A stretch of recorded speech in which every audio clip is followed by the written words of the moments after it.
One of the things I'm most passionate about is technology, and Nvidia is a company that has been pushing technology past levels that we've previously had in any other years, and especially their AI. Their DLSS is the next stage of that, and finally it has come to Mount & Blade 2 Bannerlord. But is it really worth it? Is it actually any good, and does it give me that FPS boost I need to conquer Calradia?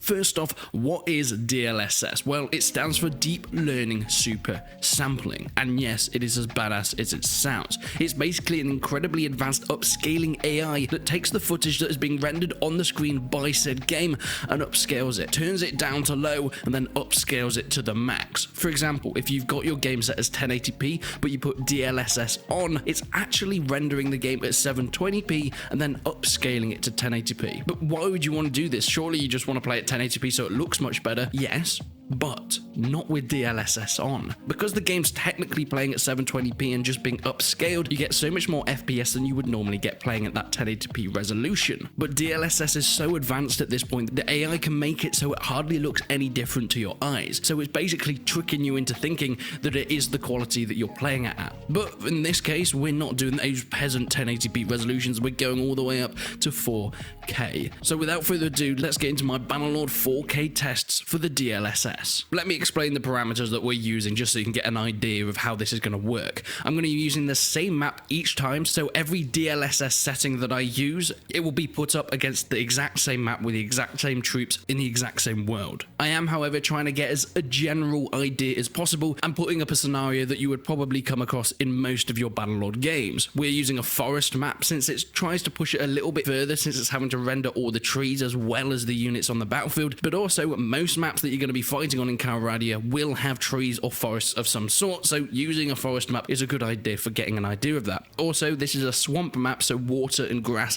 is going to be a big point of it, pushing this to its max. The reason I'm not using a desert map, as you'll see later on in the video, deserts are much less intensive, so it wouldn't really be pushing what this DLSS can do to the max. Now, I don't change any of the other graphics at all. Everything stays on max at all times with motion blur turned off, of course at 4K and FPS unlocked. The custom battle I'm playing with is 200 versus 200. This is a fairly average sized battle for mid to late game, and it's something that you're going to be coming across a lot. Of course, you can push this all the way to 500 versus 500 at points, but I would say most battles in the campaign rarely get to that stage unless you've been playing for tens of hours. And hey, most computers can't cope with that in the first place. But speaking of most computers, let's talk about the computer this is running on. My computer is pretty much the max you can get. Of course, DLSS only works on RTX unlocked graphics cards. My graphics card is the RTX 3090, an absolute beast of a card that can pretty much smoke through any game at 4K using my 120Hz monitor. I also have a Ryzen 9 5950X, which is a 16-core CPU, which has no issue with anything at all. So it's pretty much the max consumer style PC that you can get at this point, so there won't be any bottlenecking there. So let's start with DLSS off at native 4K. This is what I've been running with normally with the max settings in the game. No super sampling, just the native 4K Bannerlord. And it's fairly safe to say that I'm getting around 50 FPS, sometimes heading up to the 60s when looking behind away from the troops, but mostly at the starting phase, a solid 50. However, when arrows start flying and the armies become close together, clashing, we drop down into the 40s, and from then on, during the rest of the battle, 40s and 50s is what we're seeing in the FPS area. And you can definitely feel this drop. I've been playing at 4K and ultra settings since I got this computer on Bannerlord, and it's perfectly playable and it looks gorgeous. However, it's not silky smooth all the time. When you're playing on desert maps, as I mentioned, it's not as intensive, so it's kind of alright then. However, on these forest maps with large battles, 40 to 50 FPS is perfectly playable, but not silky smooth. But let's turn DLSS on and see how it actually changes the FPS values. Of course, as I mentioned, it won't be playing in native 4K anymore. It will be playing at a lower resolution, then upscaling it to 4K for my monitor. So let's try the GeForce recommended setting of quality. This is the best you're going to get DLSS looking in the game, and it gives me a good 10 extra FPS, and I would say you can't really tell the difference between the quality setting and just playing at native 4K. Okay, if you look really closely, you can maybe see some jagged edges on some of the models. However, on YouTube, with the compression that YouTube adds after, I don't think you guys will be able to tell whatsoever. So quality gives you a little bit more FPS, but it still looks just as good. But let's go completely to the other end of DLSS and to ultra performance.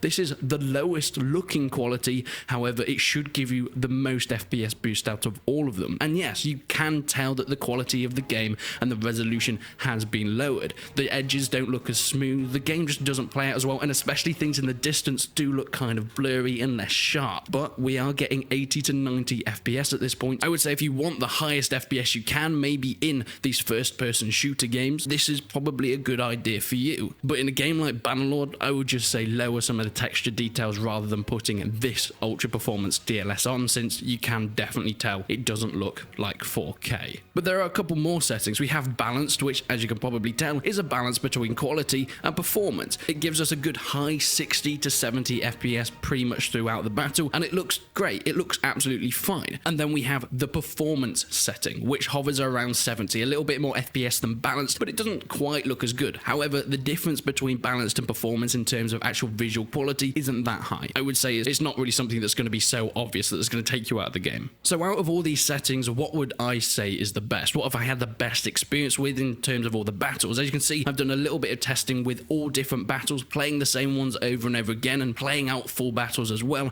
on the ultra performance or the ultra quality settings, and this is my conclusion. I would say probably the best bet that you're going to have with DLSS is putting it on balanced. You probably expect that. It gives you a good 10 to 15 extra FPS, which is absolutely plenty, especially when you're already at that 40 to 50 FPS in native. Bumping it to above 60 makes it feel super silky and super smooth, and it gives you a great gameplay experience. However, it doesn't lower any noticeable visual fidelity. Yeah, if you spend time looking at each individual pixel, you're going to notice something, but on the most part, especially uploading YouTube videos, I don't think you guys would notice at all if I played it on this setting. Now, I am aware that most of you are sitting there thinking, hey, that's cool, but I probably can't use it. The 300 series cards are pretty much not in stock anywhere. However, this does work on the 20 series of cards, and hopefully in a few years' time, this will become across the board with most people's graphics cards, and I think it is a great thing. Remember, this is the start of DLSS. This is very early on in its lifetime, and it's still not really at the level that is mass marketable. Most people won't get the chance to use it, but I hope this video gives you a good idea about what its potential is. It's not going to make an unplayable game playable, or at least not in the stage that the technology is right now, but it will make a somewhat playable game to a very enjoyable 60 FPS experience, what I think is sort of the target for that PC performance that I think everyone really wants to aim at. So is it worth it?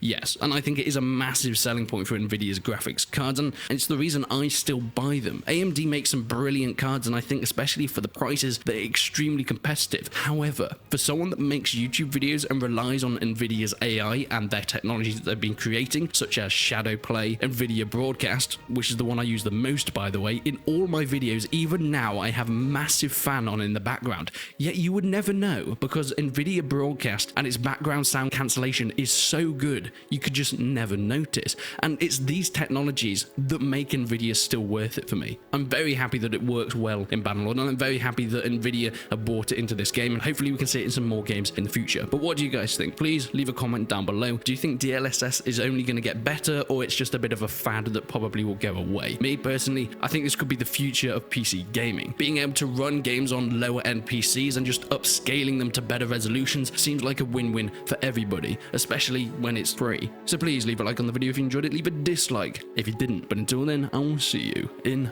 the next one.